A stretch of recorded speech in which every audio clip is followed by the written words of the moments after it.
လူတွေဟာမှားမှားယွင်းယွင်းလုံးမိတတ်တယ်ထိုမှားမှားယွင်းယွင်းလုံးမိတဲ့ဓာတ်ကိုပဲပြန်ခံရတာဟာတွေက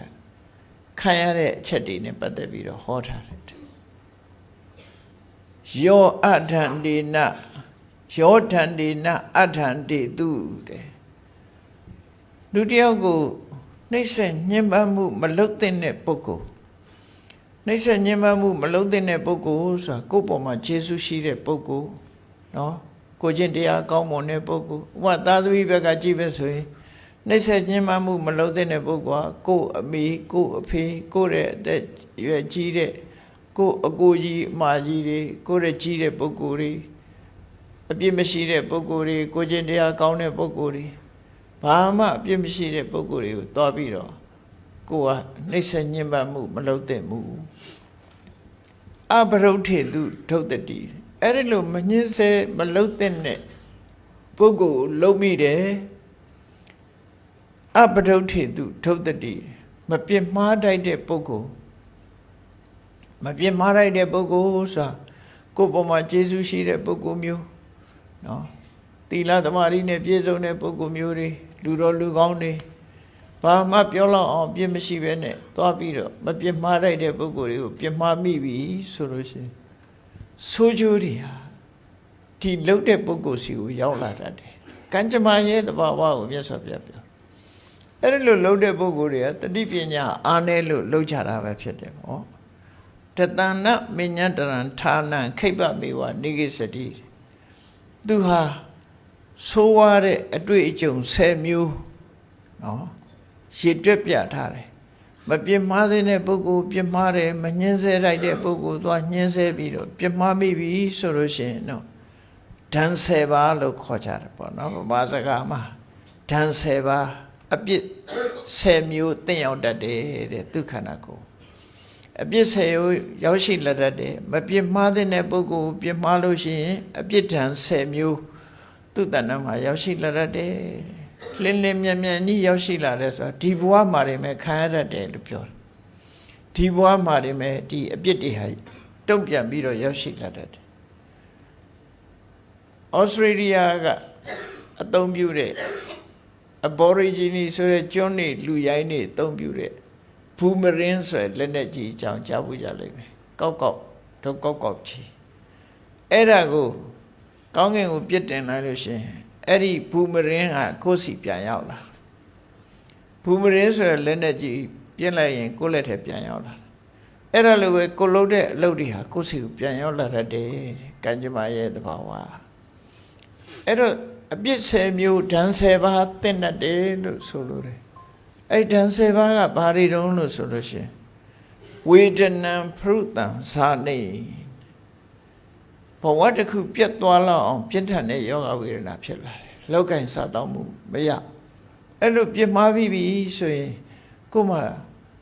ကုလို့မရတဲ့ယောဂဝေဒနာမျိုးတွေဖြစ်လာတတ်တယ်အခုခေတ်ဆိုရင်တော့ကင်ဆာယောဂတို့လိုဟာမျိုးတွေပေါ့နော်အဲ့လိုကြမ်းတမ်းတဲ့ယောဂဝေဒနာကိုယ်ခန္ဓာကိုယ်မှာဆွဲလာတတ်တယ်တဲ့နောက်တစ်ခုကတရိရတ္တသဗေရဏံ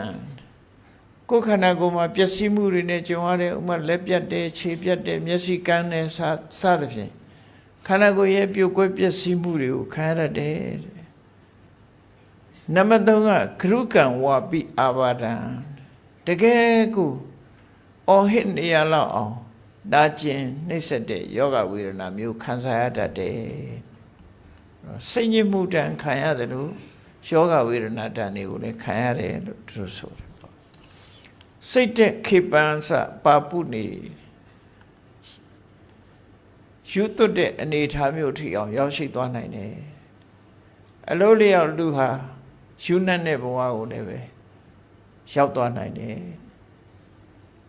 နောက်တစ်ခုကရာဇတောဝဥပသက်ခံမင်းဆိုရာစာရာဆိုတင့်မှုတွေကိုလည်းရရှိခံစားရတတ်ရာဆိုဘေးလည်းတင့်သွားရတယ်ကျမ်းဖတ်ပြီးရာဆိုဘေးတင့်တတ်တယ်အဘိခန္နဝဓာရုဏံကိုမလုပ်ဖက်နဲ့လှုပ်တယ်လို့တည်ရန်ပြစ်မှုမျိုးကိုလှုပ်တာမဟုတ်ဘဲနဲ့ကိုဆွဆွဲခံရပြီးကိုတည်ရန်ကြတာမျိုးတွေလောကကြီးမှာရှိတတ်တယ်နော် ကိုမလုပ်ဘဲနဲ့လုပ်တယ်ဆိုတဲ့ဆွဆွဲခံရမှုမျိုးတွေကိုလည်းပဲဖြစ်ပေါ်စေတတ်တယ်အဲ့ဒီလိုဆွဆွဲခံရတဲ့ပုဂ္ဂိုလ်တွေဟာတစ်ချိန်တော့ကိုလုပ်ခဲ့တဲ့လုပ်ရက်တွေကြောင့်မို့လို့ဒီလိုခံရတာလူတိုင်းဟာဆွဆွဲခံရတာမဟုတ်ဘူးအဲ့လိုခက်ခဲပြစ်မှုကြီးလေးစွာဆွဆွဲခံရတဲ့ပုဂ္ဂိုလ်မျိုးတွေလောကမှာမရှိဘူးမဟုတ်ရှိတယ်နိုင်ငံတိုင်းမှာလည်းရှိတယ်ပေါ့နော်ပရိခေယဝညာတိနံတဲ့သူအားကိုရမဲ့အမေဖေမိသားစုဆွေမျိုးတွေဟာသူဟာသူအားကိုရမဲ့လူတွေအကုန်လုံးသေဆုံးသွားပြီးတကောင်ကျွဲ့တမျက်နှာဘဝရောက်သွားတယ်ပြစ်မှားတဲ့ပုဂ္ဂိုလ်ဟာဘောဂနံဝပပင်ကုရံသူပိုင်ဆိုင်တဲ့ပစ္စည်းတွေဟာလည်းပဲတစားကုန်ခန်းပြီးဆုံးရှုံးကုန်တယ်တဲ့အဂိတဟတိပါဝကောအထဝတ္တအခါရာနိအဂိတဟတိပါဝကောပစ္စည်းဥစ္စာတွေသာကုန်ရှုံးသွားတာမဟုတ်ဘူးတဲ့သူ့အိမ်မှာ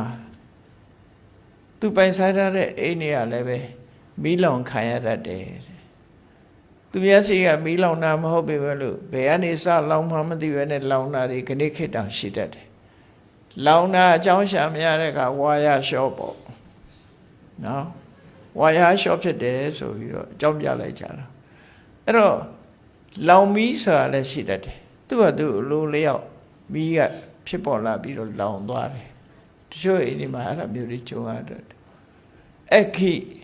တဟတိပါဝကောလောင်မီးကြရတယ်